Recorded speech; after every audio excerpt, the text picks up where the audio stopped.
Dr. Matiang'i versus Dr. Ruto? In the video today, we are speaking about what we understand is causing a great buzz among many Kenyans. The Executive Order No. 1 of 2019. To put it into perspective for all our viewers, by Executive Order No. 1 of 2019 issued on Monday, 21st January 2019, President Uhuru Kenyatta published the framework for coordination and implementation of national government development programs and projects. Under this executive order, the President orders and directs the establishment of various committees at 4 levels, specifically 1. The National Development Implementation and Communication Cabinet Committee, 2. The National Development Implementation Technical Committee, 3. 8 Regional Development Implementation Coordination Committees, and 4. 47 County Development Implementation Coordination Committees. Of all this, what appears to have dominated many headlines is the line that CS Matiang'i has been appointed as the chairperson of the National Development Implementation and Communication Cabinet Committee. Subsequently, there has been a debate around the effect of this Matiang'i's new appointment, in particular, whether it is intended to elevate CS Matiang'i, weaken DP Ruto, etc. Some have argued that this role is not personal to CS Matiang'i, that the role has been placed upon the office and not upon an individual who can be replaced by the president any day. In fact, this school argues that the roles as set out in the recent executive order have always existed under the ministry's establishing Executive Order No. 2 of 2013. They say that the main unique aspect perhaps is the inclusion of the focus on the Big Four agenda in the current executive order, whereas government focus has been referred to differently under different regimes. Below is a link to the said Executive Order No. 2 of 2013 for a more comprehensive list of the scope of this mandate.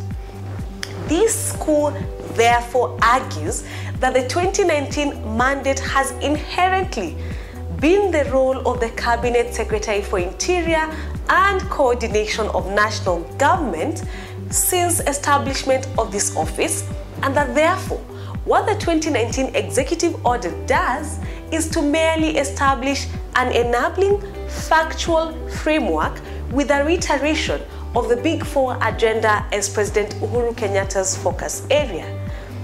On the other hand, others argue that the Executive Order No. 1 of 2019 establishes fresh and very personal powers by President Kenyatta to CS Matiang'i against Deputy President Ruto. At Utafiti Hub, we have been looking at this issue. Hello, I'm Joaquim Boshe, and welcome to Utafiti Hub. Professor Macharia Munene and Kamau Mbugua will be giving more insights on this discussion regarding the Executive Order No. 1 of 2019. Professor Munene is a well-published expert and professor of history and international relations. Kamau Mbugua is an advocate of the High Court of Kenya and holds a master's in international relations. He has been described by some as dynamic and very well grounded in law and political issues, both locally as well as internationally. What is the role of the Deputy President under the current constitutional dispensation in Kenya? Well, the role of the Deputy President is quite clear and brief as described in the Constitution. Article 147 says that the primary responsibility or duty or the function of the Deputy President is to deputize and to assist the President in the execution of his functions. The Deputy President is mandated by the Constitution to be the primary assistant to the president in all ways, and to be able to step in case there is need for that. When the presidential candidate picks a running mate who now becomes deputy and cannot be fired once elected, because he's actually they're elected as a team. That person, a lot of things go into it. The probable weight that the deputy brings into the ticket in terms of votes that would be needed to win.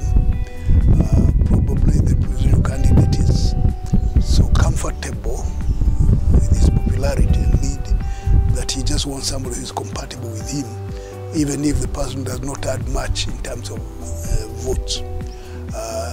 So there is that element of compatibility. The president and the deputy should be able to work together. They should be able to like each other, or the chemistry should be right so that they can go in. And at present, the deputy president is the chief assistant to the president.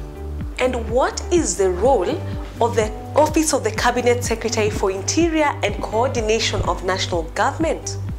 Well, now it's been made very clear in the latest executive order by the president that the Cabinet for Interior and Coordination of Government is now well defined, and it is to chair two committees. One is a technical committee, and the other one is an implementation and communication committee. That is to say that in terms of all the government projects and programs, there will be a minister in the name of Dr. Matiang'i who will coordinate the progress and the implementation process of all these programs. The Cabinet Secretary for Interior is in charge of internal security, mainly. And that's why he has such dockets as the police and prisons and all those internal security matter. Because external security, that's for the military. Internal security. National coordination of those organs that provide services to the people, like immigration and things of the sort. That's the primary job of it's a big docket, has a lot of functions in it, but coordinating functions, services to the people is one of them, and that coordination should be in a secure environment. Who really, in your view, has been given this mandate? Is this a personal appointment carved out for Cabinet Secretary Matiang'i as a person, or is it vested upon the Office of Cabinet Secretary for Interior and Coordination of National Government, and Cabinet Secretary Matiang'i just happens to be the occupant? I want to look at it a little bit differently. I think what the president has done, if you look at the functions of the president per Article 132, one of the functions of the president is to direct and coordinate the functions and the workings of all the ministries. So what the president has done is to create a mechanism for making that work easy. Because you see, you have a number of ministries, and each one of them reporting to the president directly is not as efficient as when there is a stop office where the coordination is done and then the reporting is done by one office to the president. I think it's more personal than an office. Because listen very carefully to what the president was saying. He has this big four dream in the vision, and he wants it delivered. And looking around, the person who looks as if he has the ability to push the big four agenda forward is Matiang'i as a person, who just happens to be occupying a critical docket. So it is more the person than the docket, but there is a good coincidence that the docket itself is big enough, and it has some of those paraphernalia that can deal with some of these issues.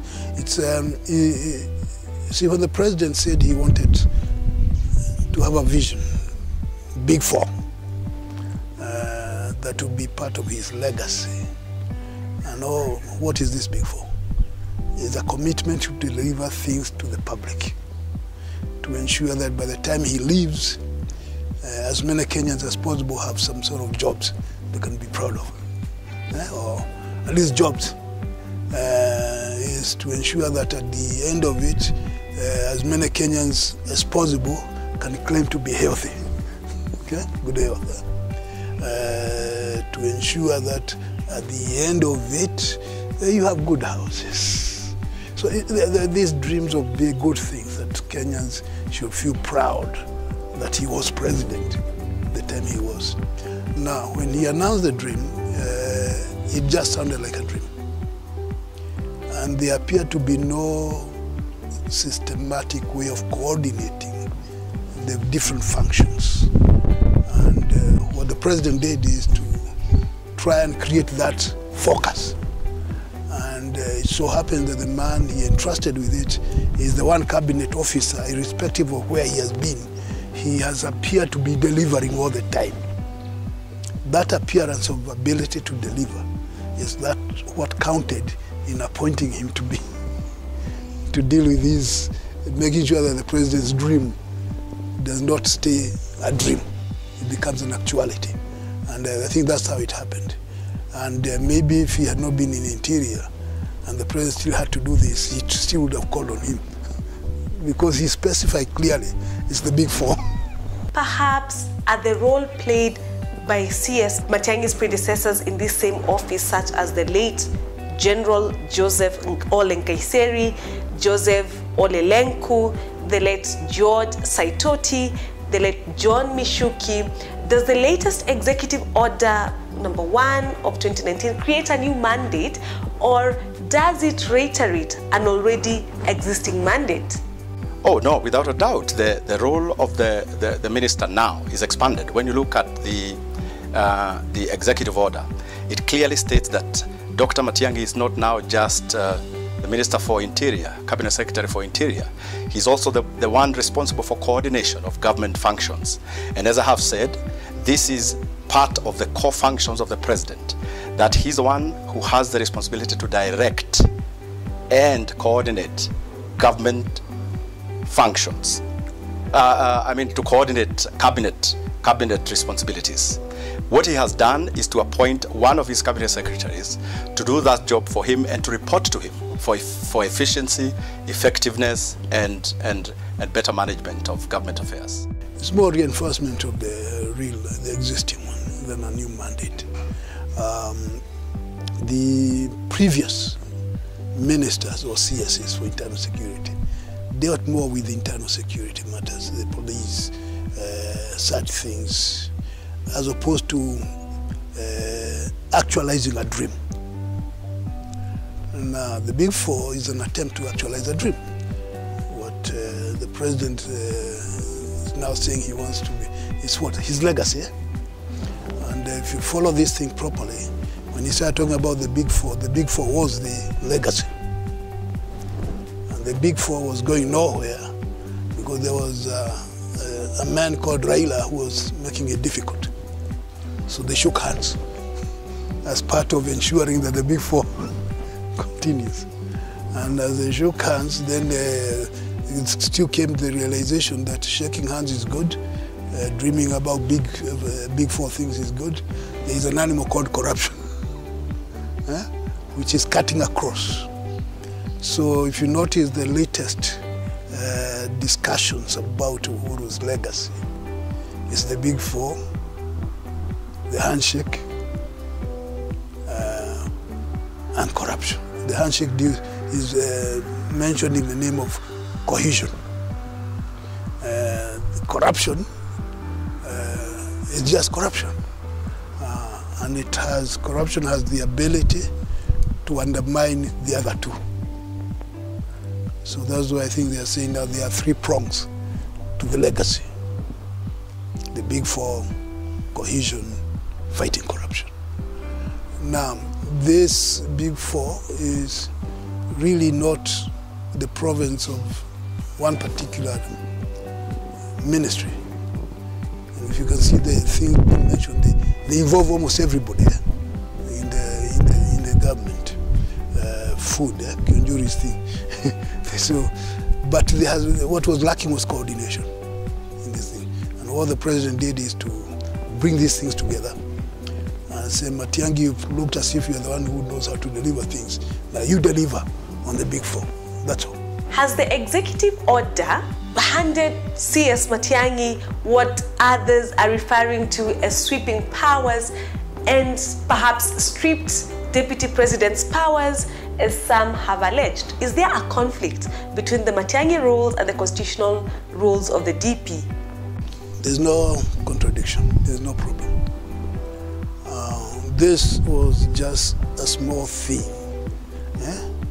that is not unconstitutional, and that for the president to have his dream fulfilled. The role of the deputy president still is intact. They still talk to each other. They do all these things. And the deputy president is still looking at some of the things that need to be looked at. I think the deputy president has been talking about development agenda in different places. And some of them, they may be related to the big four, but they're not the big four. And see, the big four is specific. It's food, housing, health, jobs. And in their belief that once these things are attained, the rest will fit in. There is a lot of work to be done outside the big four. And it has not, in any way, in my view, undermined the presence of the deputy president. He still has a lot of work to do.